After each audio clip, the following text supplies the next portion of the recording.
सभी भक्तों को जय बाबा की। आज मैं आप लोगों को समझाता हूँ कि शिव का प्रकोप कब बरसता है। शिव के प्रकोप का मतलब होता है शिव को रुष्ट करना, शिव का रुष्ट हो जाना।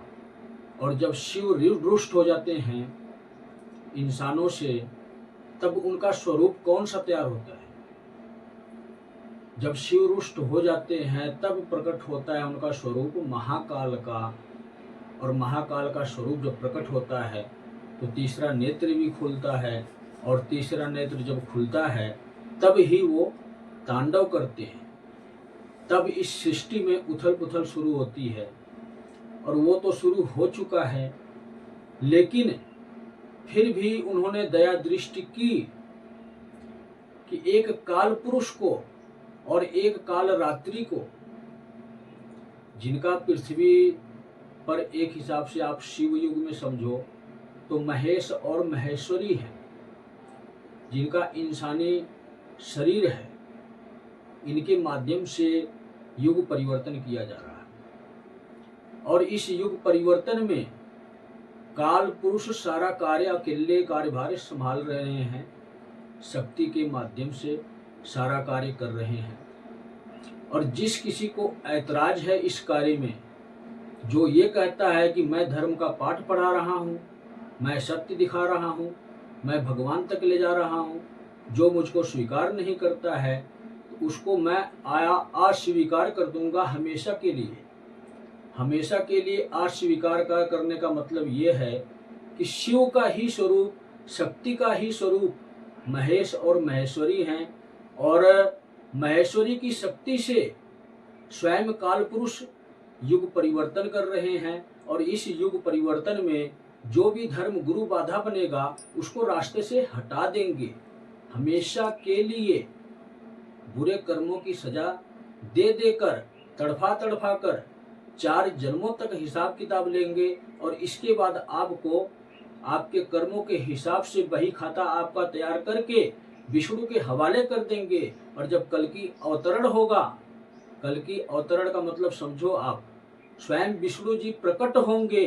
अब की बार अवतार स्थगित हो गया है, यही दुनिया का सत्य है, और यही दुनिया वालों को संदेश है एक काल पुरुष का। तो सोच समझ कर अपने आप को धर्म के मार्ग पर वापस ले आओ। अगर नहीं समझोगे तो मैं भी नहीं समझूंगा कि तुम इंसान हो। मैं ही तुम्हारे समक्ष, तुम्हारे रास्ते में रोड़ा बनकर, रुकावट बनकर खड़ा हो जाऊंगा। काल पुरुष तुम्हारा कार्य कभी भी कोई पूर्ण नहीं होने देगा, और कदम कदम पर तुम्हारे लिए खतरा उत्पन्न करेगा। तुम्हारे जीवन में भी ऐसा कर्म करोगे तो यही काल पुरुष तुम्हारे विध्वंस का कारण बनेगा, यही कल की तुम्हारा काल बनेगा। इसीलिए इसका नाम है काल पुरुष। महाकाल काल की शक्तियों से सुसज्जित होकर ये इंसान काल पुरुष बना। लेकिन जब 2026 के बाद कल्कि की ऊर्जा आएगी, विष्णु की ऊर्जा आएगी, तब यही इंसान कल्कि बनेगा। कि यही वो कल्कि है, यही वो काल पुरुष है जो अधर्मियों का संहार करेगा और धर्म युग की स्थापना करेगा, जिस युग का नाम होगा शिव युग। शिव युग के 3 नियमों का पालन अभी से जो इंसान करना शुरू कर देगा, सत्य के मार्ग पर चलना शुरू कर देगा, वो शिव युग में प्रवेश भी करेगा। मतलब ये कि 2028 के बाद शिव युग शुरू हो चुका होगा, वहां पर एंट्री देना शुरू हो चुका हो जाएगा। जो इंसान है कलयुग के, वो शिव युग में जाने के लिए अगर तैयार हो जाते हैं, शिव की भक्ति करते हैं, तो 2028 के बाद, महाप्रलय के बाद जब शिव युग शुरू होगा तो उसमें उनको प्रवेश दिया जाएगा। ये पूरी दुनिया के लिए संदेश है। आप कल्कि समझो या काल पुरुष समझो या संत श्री प्रमोद जी महाराज समझो, पद आपको 3 मिल रहे हैं।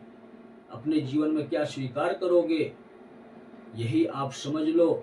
शिव ही मैं हूँ, सत्य ही मैं हूँ, ब्रह्मा ही मैं हूँ, विष्णु ही मैं हूँ। तो सभी भक्तों को जय बाबा।